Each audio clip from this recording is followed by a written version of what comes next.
BCS পরীক্ষা আগের BCS পরীক্ষার মতো আর নেই, অনেক কিছু বদলে গিয়েছে বিসিএস পরীক্ষায়।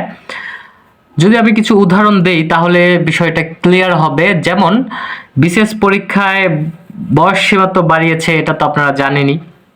তার সাথে একজন বিসিএস পরীক্ষা 3 বার দিতে পারবে, মানে 3 বার অ্যাটেম্প করতে পারবে। প্রথমবার যদি না হয় দ্বিতীয়বার দিতে পারবেন, দ্বিতীয়বার যদি না হয় তৃতীয়বার দিতে পারবেন, তারপরে কিন্তু আর দিতে পারবেন না।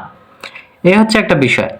আরেকটা যে বিষয় যেটা ইনক্লুড করা হবে সামনে, সেটি হচ্ছে আপনি যদি প্রথমবার বিসিএস দিচ্ছেন, সেখানে যদি আপনার প্রিলি হয়ে যায় এবং আপনি যদি রিটেনে ফেল করেন, সেই ক্ষেত্রে আপনি আপনার দ্বিতীয়তম বিসিএস এ যেয়ে আপনার আর প্রিলি দিতে হবে না, ডিরেক্ট আপনি রিটেন দিবেন এবং ভাইবা দিবেন।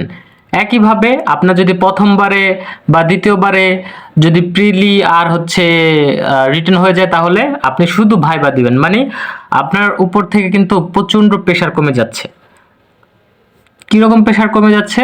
যখন আপনি হচ্ছে প্রথমবার দিবেন, প্রথমবার দেওয়ার পরে যদি মনে করেন যে আপনার শুধু প্রিলি হলো, এখন আপনার বাকি রইল কি রিটেন আর হচ্ছে ভাইবা। আপনি আপনার দ্বিতীয়বারে শুধুমাত্র রিটেন আর ভাইবার জন্য পড়াশোনা করবেন, প্রিলির টেনশন কিন্তু আপনার করতে হচ্ছে না। মানে হচ্ছে অনেকটা চাপ আপনার উপর থেকে কমে গেল।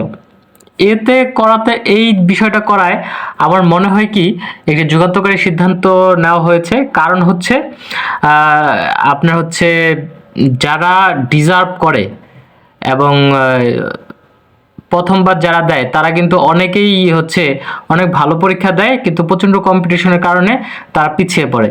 কিন্তু তারাও তো জবে ডিজার্ভ করে, তারা তো পিছিয়ে গেছে, কম্পিটিশনের জন্য পিছিয়ে গিয়েছে। তো তাদেরকে তো একটা সুযোগ দিতে হবে, একটা চান্স দিতে হবে। যেহেতু ভ্যাকেন্সি নাই, জব হচ্ছে জব স্পেস নাই, কিন্তু তারাও তো হচ্ছে কিছু একটা করতে হবে, তাদেরকে কোনো একটা পোস্টে তো দেওয়া লাগবে। সেজন্য এই বিষয়টা করা হয়েছে এবং আমি এই বিষয়টাকে সাধুবাদ জানাই।